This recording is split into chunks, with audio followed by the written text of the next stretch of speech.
সবাই আমরা এক আইনজীবী, আমাদের যে প্রফেশন, সেই প্রফেশনটাকে আমরা এগিয়ে নিয়ে যাব। দেখুন, এখানে শাসক দল খুব একটা সুবিধা করতে পারছে না।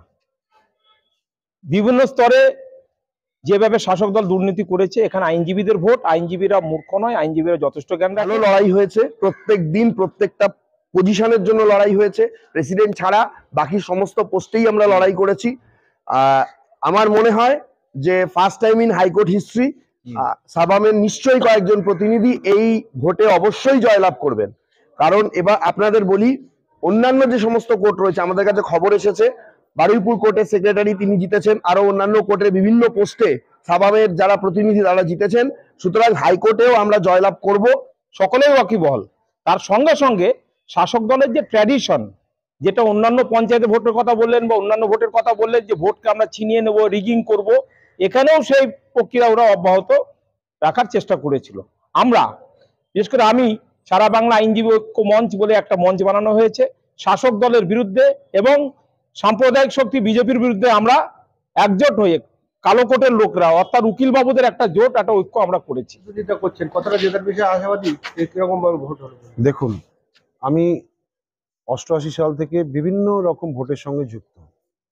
ভোট যখন হয়েছে হাইকোর্টে, যদিও আইনজীবীদের ভোটের মাত্রাটা একটু অন্যরকম, এরা অনেক কিছু ক্যালকুলেশন করে ভোট করে। একটা অ্যান্টি এস্টাবলিশমেন্ট এবং যে একটা পলিটিক্যাল যে ভাবধারা, তার বিরুদ্ধে মানুষ স্বতঃস্ফূর্ততা এবার দেখতে পেয়েছি। বিভিন্ন পলিটিক্যাল যে দলগুলো রয়েছে, আমাদের যেহেতু অবস্থানটা নন পলিটিক্যাল মানে রাজনৈতিক ব্যাপারটার ঊর্ধ্বে, তার জন্য সেক্ষেত্রে সাধারণ যে অ্যাডভোকেটরা যারা প্যানেলভুক্ত নয়, এটাই ম্যাক্সিমাম এটা 70%-এর বেশি এই সংখ্যাটা।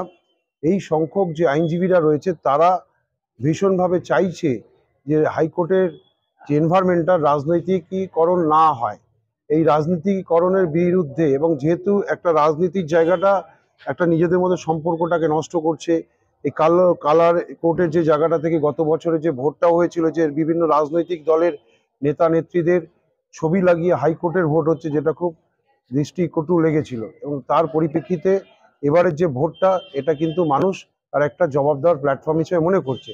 আমরা প্রচারের সময় যে রকম সাড়া পেয়েছি, স্বতঃস্ফূর্ততা পেয়েছি, বিভিন্ন প্যানেলগুলো রয়েছে, সেই প্যানেলগুলো থেকে আমাদের প্যানেলটাকে অনেক বেশি ইম্পর্টেন্স দিয়েছে বা গুরুত্ব দিয়ে তাদের কাছে রেখেছে। এটা আমার মনে হয়েছে যে এইবারের ভোটে একটা খুব ভালো রকমের ফল করবে সাবাম, সারা বাংলা আইনজীবী ঐক্য মঞ্চ, যেটা first time in high court history, এবং এটা আমরা করতে চলেছি। কি নাম?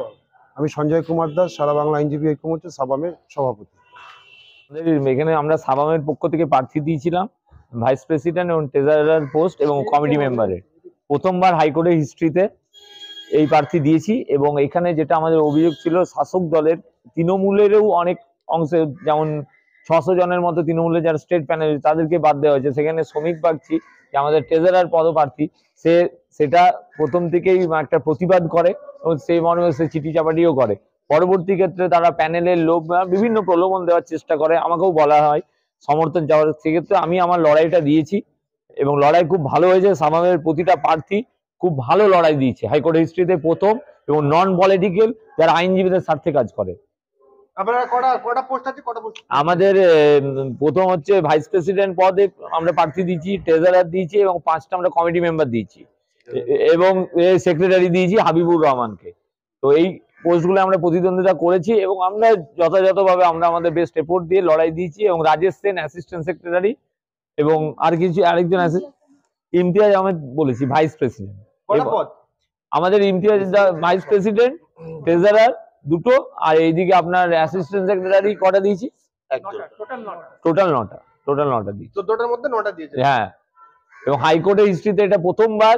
কারণ আমি এখানে বলি, আমি প্রথমে তৃণমূলের ইলেক্টেড মেম্বার ছিলাম সারা বাংলা আইনজীবী ঐক্য মঞ্চের, এবং এখানকার যেসব লিগ্যাল সেলের মেম্বার যারা ছিল, তারা এজলাস বয়কট করেছে, আপনি জানেন, জাস্টিস মান্থার কোর্টে। এবং প্রথম থেকে আমি এই মামলার বিরোধিতা করি, তখন সাবামের পক্ষ থেকে আমাকে জানানো হয় যে ভালো প্রার্থী দেওয়ার জন্য। কারণ শ্রমিক বাগচি আমার সাথে সেইটার বিরোধিতা করে এবং বিভিন্ন নিউজ মাধ্যমে সেটা দেখানো হয়। সেই জন্য ওর যে প্রতিবাদ চরিত্র বা প্রতিবাদী চরিত্র, সেই জন্য আমি বলেছি শ্রমিক বাগচি একদম ভালো প্রার্থী, তাই শ্রমিককে সাবামের পক্ষ থেকে প্রার্থী করা হয় এবং আমরা লড়াইটা দিচ্ছি। আপনি তৃণমূল শাসক দল থেকে এই প্যানেলে এলেন? তৃণমূলের শাসক দলের যে নোংরামি, এজলাস বয়কট একজন বিচারপতির কোতে আমি যখন স্টেট প্যানেলের অ্যাডভোকেট ছিলাম তখন স্টেট প্যানেল থেকেও আমি বিরোধিতা করেছিলাম যে এইভাবে চলতে পারে না, তৃণমূল লিগাল সেলটাই চলতে পারে না এইভাবে। সেই জন্য হ্যাঁ, বাস সেই জন্য কি আমার কাছে ন্যায়, কেন আমি অ্যাকচুয়ালি লিটিগেন্টের মামলা করি, আমার কাছে স্টেট প্যানেল এগুলো কোনো ম্যাটার না। এই মুহূর্তে মানে নির্বাচন শেষ হয়েছে, ভোট শেষ হয়েছে, কি বলবেন? হ্যাঁ, অবশ্যই আমি এটাই বলবো যে সাবামের তরফ থেকে একটা মানে খুব সোমবার থেকে কাউন্টিং আছে। আমার মনে হয় যে ভবিষ্যতে এমন একটা সময় আসবে যখন সাবাম অন্যান্য সমস্ত দলের সঙ্গে যেভাবে প্রতিদ্বন্দ্বিতা করছে তখন সাবামের সঙ্গে অন্যদের প্রতিদ্বন্দ্বিতা করতে হবে। কারণ কালো কোটের স্বার্থে, আইনজীবীদের স্বার্থে কোনো দল লড়াই করে না, একমাত্র সাবাম। সে হাওড়া কোর্টের সময় থেকে যখন আইনজীবীদের মারধর করা হয়েছিল পুলিশ দিয়ে, সেই সময় থেকে তার জন্ম, আজকে 4.5 বছর, কিন্তু তারা লড়াই করছে এবং দিকে দিকে তারা আজকে অ্যাডভোকেটদের মনের মধ্যে একটা আস্থার জায়গা করে নিয়েছে, এইটুকু বলতে পারি। প্রথমবারে প্রতিদ্বন্দ্বিতা করছেন কলকাতা হাইকোর্টে, কতটা আশাবাদী জেতার বিষয়ে? অবশ্যই আশাবাদী। আমি তো মনে করি যে অবশ্যই আমি জিততে পারবো। শুধু আমি কেন, আমাদের ভাইস প্রেসিডেন্ট ইমতিয়াজ আহমেদ, আমার তো মনে হয় সে রেকর্ড ভোটে জিতবে। আমাদের সেক্রেটারি হাবিবুর রহমান, ওনারও জেতার যথেষ্ট সম্ভাবনা রয়েছে, আমারও রয়েছে, রাজেশের রয়েছে, কমিটি মেম্বার যারা রয়েছেন তাদের মধ্যেও আমার মনে হয় কয়েকজন জিততে পারেন। আর দেখুন একটা ব্যাপার কি, যে বাকি যারা অন্যান্য দল রয়েছে তারা যেহেতু অনেক দিন ধরে করছে বা তাদের একটা প্যানেল ভোট রয়েছে, সুতরাং সেগুলোর বিরুদ্ধে আমাদের লড়াই করতে হচ্ছে। বা তাদের নিজস্ব মানে ধরুন কারণ রয়েছে স্টেট প্যানেল, যদিও প্যানেল নিয়ে স্টেট প্যানেল নিয়ে অনেক গন্ডগোল রয়েছে, তার জন্য আমি চিঠিচাপাটি করেছিলাম, 600 জন বাদ গেছে বা সৌগতরা যখন বাদ গেছিল। পরবর্তীকালে মানে আবার একটা হাওয়া তারা তুলেছিল যে নতুন প্যানেল বেরোচ্ছে ইত্যাদি ইত্যাদি, মানে মিথ্যা কথা বলে যদি কিছু ভোট আনা যায়। ঠিক আছে, প্যানেল বেরোক, আমিও চাই।